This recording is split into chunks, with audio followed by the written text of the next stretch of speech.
Hi guys, welcome to Earth to Rosita, and if you're a regular subscriber of mine, welcome back to my channel. I know it's been a while, but I felt really inspired to talk about this now, and that is the spiritual meaning of this pandemic.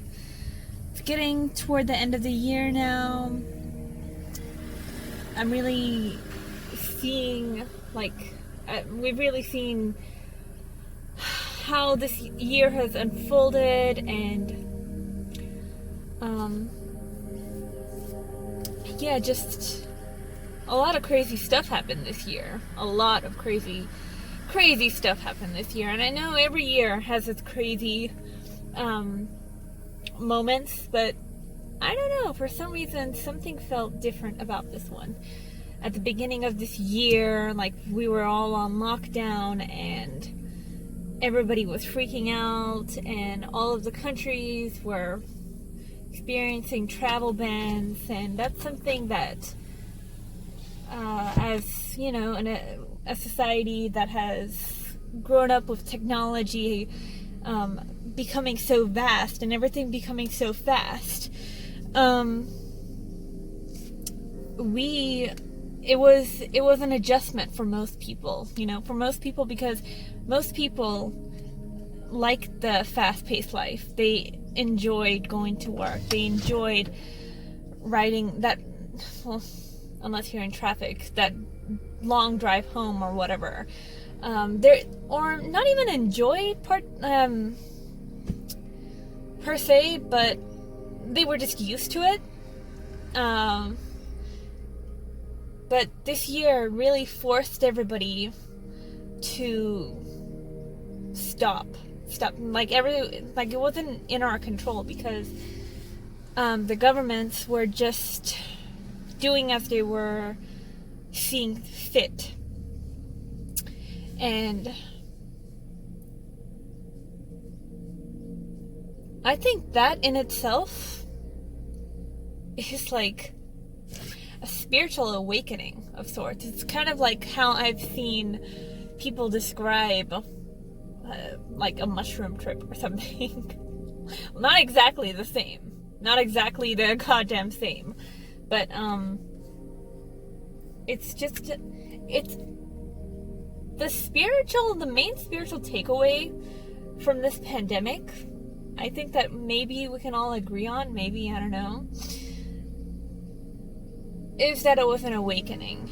It was an eye-opener.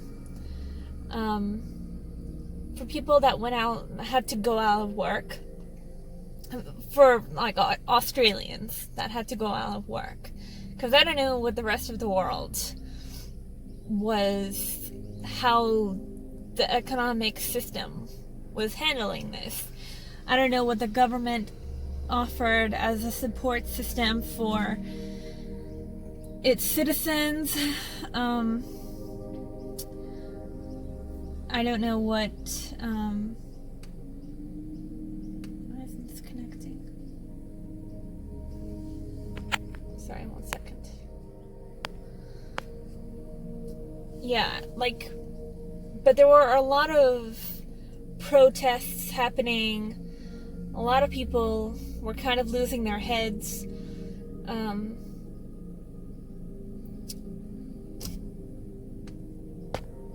And actually, let's just think about the name of this virus, coronavirus.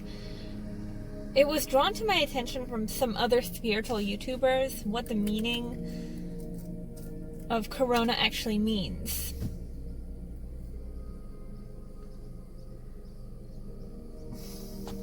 So the origin of corona is of Spanish origin, and it means the crown.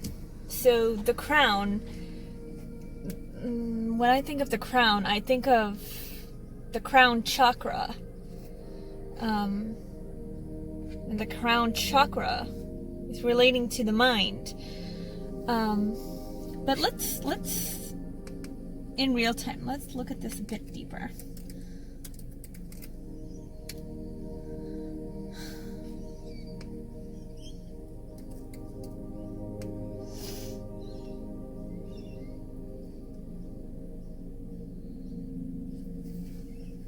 This chakra is all about spiritual connection and transformation. It lifts and inspires you, connecting you to the divine. You might call this angelic energy the source, God. This chakra also gives you a sense of your own divinity, the awareness that you are a soul in a human body. Now that's really interesting in and of itself, because like I said toward the beginning of this video, it was really forcing people to stay still. And people are out of jobs, and people have slowed down. And for some, it made them severely uncomfortable, to the point where they didn't even embrace, for most people, they didn't really embrace,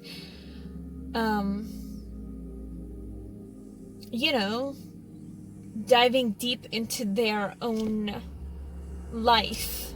They didn't take this opportunity. And I mean, to be honest with you, living in a capitalistic world, society, most of the first world society, I don't blame them, Everyone is just programmed this way, and they don't want to think of the beyond, or they don't really care to connect with themselves. We are not a very divine, feminine, friendly society, the westernized worlds.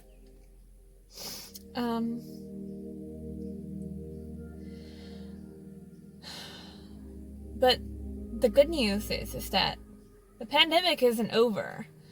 I've been looking at the cases for the last couple of nights, and there are still so many cases happening. You might not it might not just, it's just not in our face as much, but it is still we are still in the middle of a pandemic, guys. And for whatever reason, it's dragged out really long. And I know that people are working on vaccines, which that's a whole nother discussion. Leave your comments below. Leave your comments below about what you think of this COVID-19 vaccine. Do you guys agree with it, or do you guys feel a little bit sketchy about it? Do you think that a short amount of time is not a safe vaccine? And I know that some of you are vegan, and I'm not saying that in the way that vegan automatically means anti-vaxxer, but for this particular one, because this pandemic started from a disease that came from animal exploitation, as a result of animal exploitation, I do have a bit of pause at taking a vaccine like that was tested on animals and has animal-derived ingredients, or may have, because I've heard from my friend who is a bit more informed than me, that not all of them are non-vegan vaccines.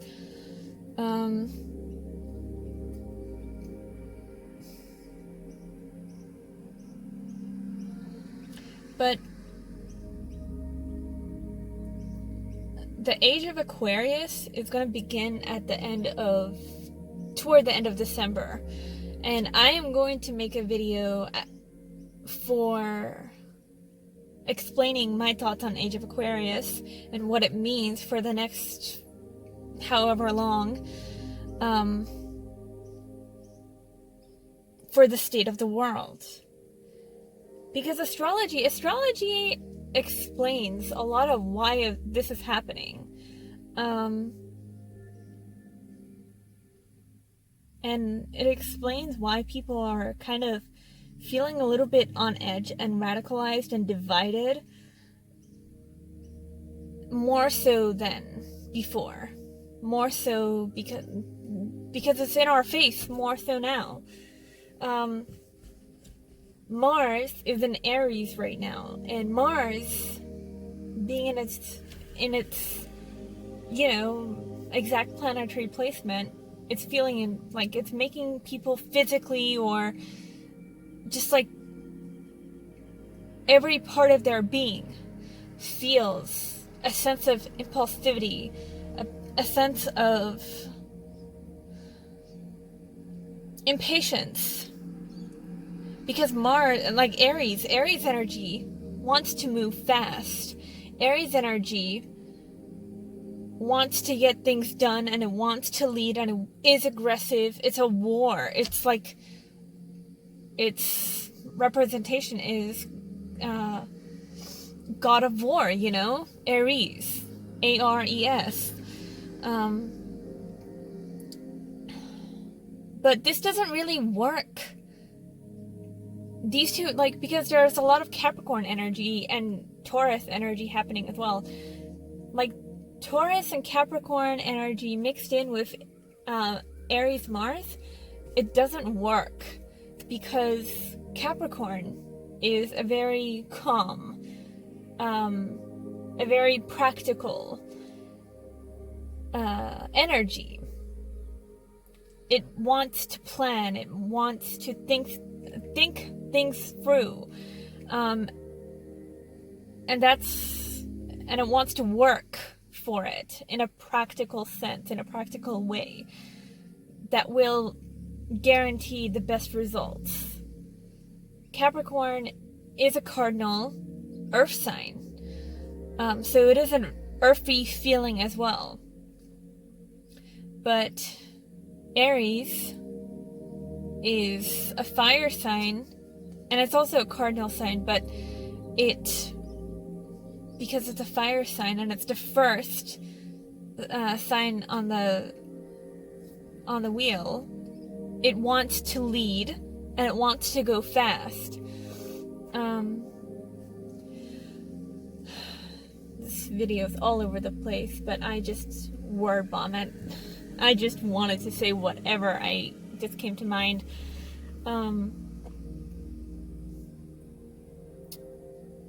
But yeah, there's just this pandemic is not over. The revolution is coming. People are awakening. And you might ask, what are we awakening from? Because some people have no idea what we're talking, spiritual people are talking about when I say that. But let me just break this down in the most realistic way.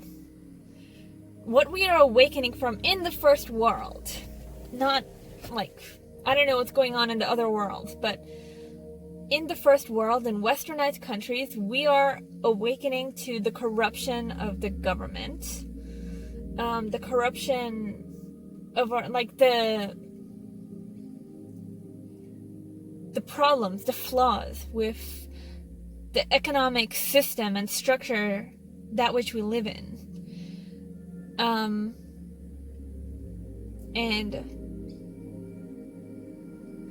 we're questioning, we're living in the first world. We're living in a progressive, rich country, yet nobody really asks questions like, well, why is there still poverty? Why is there still homelessness in a rich country that can provide for those people? Why don't we have universal basic income? And I'm not, I hate to get political, but this is part of the awakening. The spiritual awakening is that it's not some far-fetched thing that we have to seek for. It's not some mystical thing.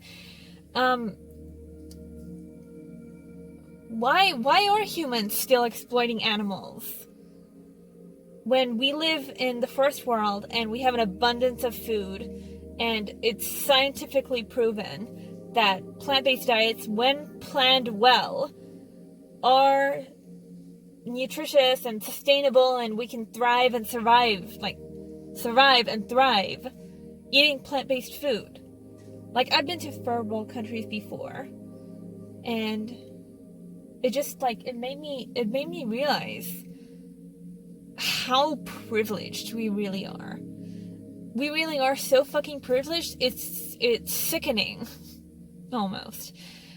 When you go to, like, a supermarket in Indonesia, you don't get quite as many options for food as you do if you were to go to the Woolworths or something, or Whole Foods for Americans. So that's why the Twitter vegan activists are saying, like, yo, you live in a first world country, fucking go vegan, because you really can. And yeah, it's just like, it's the spiritual awakening is not, like I said, it's like I was saying before, the spiritual awakening is not some mystical thing. We are not supposed to figure out that we are God. We are supposed to figure out that all of these problems that humans have created can 1000% be also fixed by humans. It is an option that we have available to us, and it's not going to happen overnight, you know. We're not going to have a vegan world overnight. We're not going to become, like, we're not going to eliminate poverty in places like Australia or America overnight. But the point is that we can achieve those things, because we're living in a rich world. And then as we, the first world countries, the westernized progressive countries, the rich countries, like, as we tackle all of these problems, it'll radiate naturally to the other parts of the world. It's gonna take a really long time. It is, because this is a big world. It's a big world, and but if we have to start somewhere. So us privileged people, we have to start somewhere. We can't just sit back and say, oh, the world is never going to be perfect. Of course the world is never going to be perfect, but can we at least try with our privilege to make it as best, like, to do the best we can with our privilege? Okay, that's the spiritual awakening that I was on. And I learned from the spiritual awakening that it's 1000% doable. We just need to educate people and have conversations and fight the corrupt systems that are outdated and fight the industries that are outdated.